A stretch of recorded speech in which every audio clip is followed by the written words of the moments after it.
O maior mito de aprender outro idioma e como ele está te atrasando. Será que você precisa realmente morar fora para aprender outro idioma? Esse talvez é o maior mito, a maior ilusão sobre aprender o segundo idioma que existe. E hoje eu vou te provar por que ele é ruim, por que ele está te atrasando e o que você deve fazer no lugar.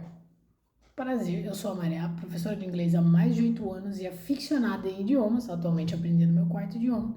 E aqui no canal eu te mostro como aprender línguas com ciência, estratégia e prática. Então já se inscreve porque toda semana eu trago conteúdos que vão te ajudar na sua jornada. É muito comum as pessoas pensarem que para desenvolver um idioma, elas têm que morar fora, ter aquele contato direto com o local desse idioma, para poder realmente desenvolver e realmente se tornar fluente. E isso é bom, realmente é uma boa forma. Porém, um estudo realizado na UCLA pelo especialista linguista John H. Shearman, que desenvolveu o modelo da aculturação, inclusive já é um modelo antigo comprovado, ele vai dizer o quê? Que nem sempre pessoas que se mudam para um país, na verdade não é comum que a pessoa se mude para um país e aprenda o idioma daquele país com fluência simplesmente porque está lá, principalmente se estiver lá por um período, 6 meses, 3 meses, 1 ano. Ajuda?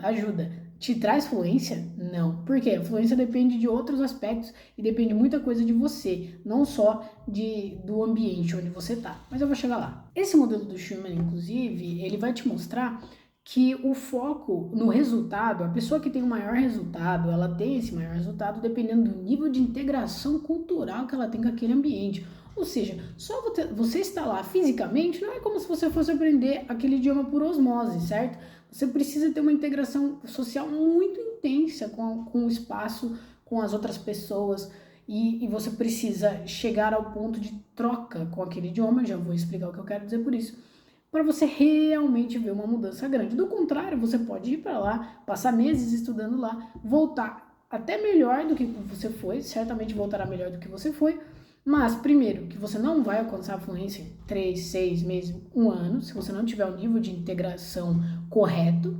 E segundo, que você vai esquecer em pouco tempo. Por quê? Porque você interagiu com o idioma naquele espaço, naquele ambiente, enquanto foi necessário. Quando você voltou, você guardou esse conhecimento na bagagem e acabou. Em alguns meses ele vai se apagar. Isso, inclusive, é um grande desafio das pessoas que viajam fora e voltam.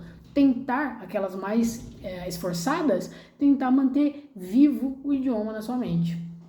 O pensamento de que se você morasse fora, você seria fluente? Se eu morasse nos Estados Unidos, eu já estaria fluente essa hora. Se eu morasse na Inglaterra, agora eu já estaria falando 100%, sem dificuldade nenhuma. Esse pensamento é comum e ele é enganoso.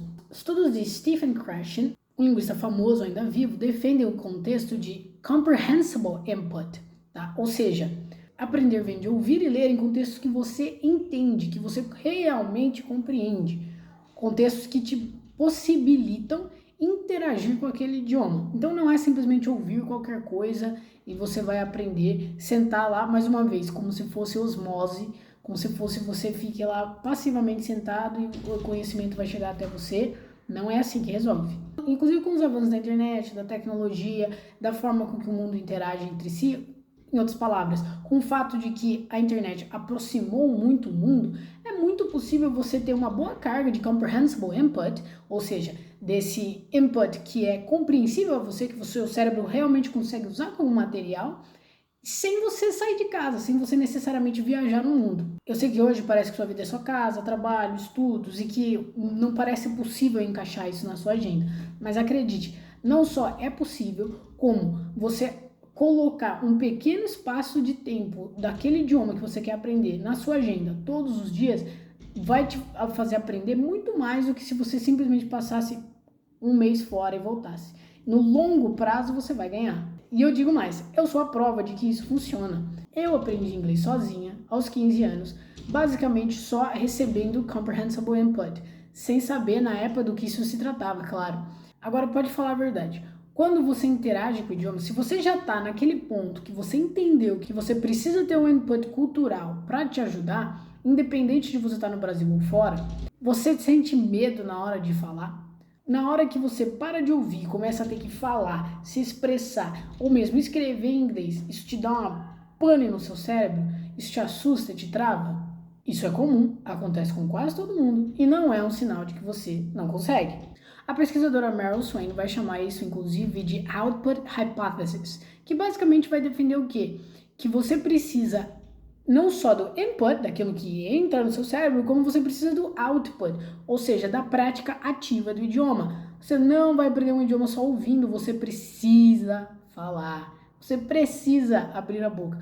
Muito provavelmente você está se sentindo inseguro porque você não se sente pronto, não se sente preparado e se sente numa posição frágil. Só que toda vez que você abre a boca para falar e você não consegue falar nada, não consegue expressar sua ideia, perceba, não estou falando de falar tudo corretamente, 100%. Estou dizendo, expressar a ideia central do que você quer dizer, você vai criando um medo cada vez maior na sua cabeça. Então, cada vez que você vai abrir a boca de novo para falar naquele idioma, esse medo vai ficando cada vez maior. Ou seja, não adianta só você consumir o inglês ou qualquer outro idioma como cultura. Não adianta só assistir séries, só ler livros, só assistir YouTube naquele idioma.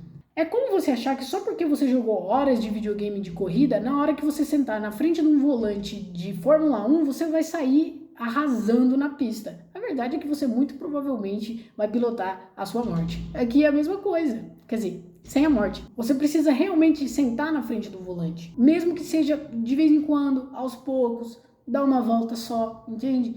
Acerta uma frase aqui, uma conversa menor ali, se expõe ao idioma, se expõe a ser corrigido.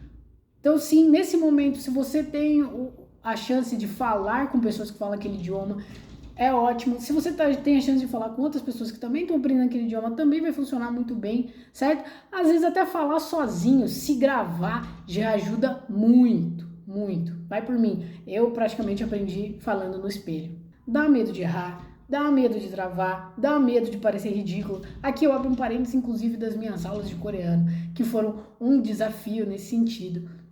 Toda vez que eu ia tentar me expressar era trabalhoso, eu precisava pensar muito, mas me ajudou muito a ganhar desenvoltura, a saber me expressar mesmo que não corretamente. E é justamente esse desconforto que vai fazer você avançar. Toda vez que você tem esse desconforto e não acertar a frase, você vai trabalhar e melhorar. E claro, se passou vergonha uma vez ou outra, vai diminuindo o seu medo da vergonha, porque vai se tornando parte do processo. A fluência, ela não é só teórica, ela é muito pautada na prática. Agora, um adendo importante. Maria, mas então, se eu for pra lá, eu vou ser obrigada a conversar com eles, e aí eu vou aprender, certo? Eu vou passar essa vergonha, eu vou aprender.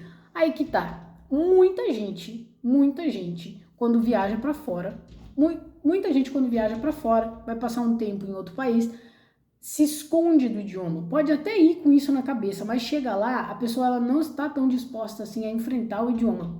Inclusive, a coisa mais comum que você vai ter são brasileiros que se mudam para os Estados Unidos e vão morar em vizinhanças, em cidades inteiras compostas basicamente por brasileiros ou outros latinos. Ou seja, pessoas que saem daqui para falar o idioma lá e acabam falando o seu próprio idioma e acabam se dedicando a comunidades onde o português é a primeira língua, o espanhol está muito forte. E aí isso não vai ajudar em nada, certo? Então, ou seja, só ir para lá e falar eu vou me forçar a falar o idioma não funciona. Você tem que realmente, nesses casos, você tem que realmente morar numa vizinhança que só fala aquele idioma, ir para uma escola que só fala aquele idioma, se proibir de falar o seu próprio idioma ou às vezes se você está aprendendo um terceiro idioma, por exemplo, coreano, você não vai abusar do inglês nas suas conversas, você vai tentar se comunicar em coreano. É muito importante que você faça isso. Mas, de novo, isso não é possível somente viajando para fora. Também é muito possível em casa. Sendo assim, o que a gente pode dizer? Você não precisa morar fora para ser fluente, mas você realmente precisa de uma imersão cultural. Você realmente precisa da prática ativa daquele idioma, independente de onde você estiver. Nada, nem mesmo morar em outro país, vai substituir constância, prática, esforço e disciplina de aprendizado. E aí fica um questionamento para você. Você já parou para pensar que talvez você só esteja usando esse mito do morar fora como uma desculpa para não se mexer e não se dar o trabalho de realmente aprender o idioma? Quando eu tiver condições de passar 3 meses fora, eu aprendo o idioma. Isso vai resolver o meu problema. Pode ser que você esteja usando isso de desculpa para não se mexer. E aí, realmente, nem estando aqui, nem estando lá, você vai conseguir os resultados que você procura. Se esse vídeo fez sentido para você, se acrescentou alguma coisa para você, já deixa seu like, se inscreve no canal e ativa o sininho, porque aqui eu posto vídeos todas as semanas para te ajudar a desenvolver esse idioma de forma estratégica e inteligente. I will see you guys really, really soon. Bye bye.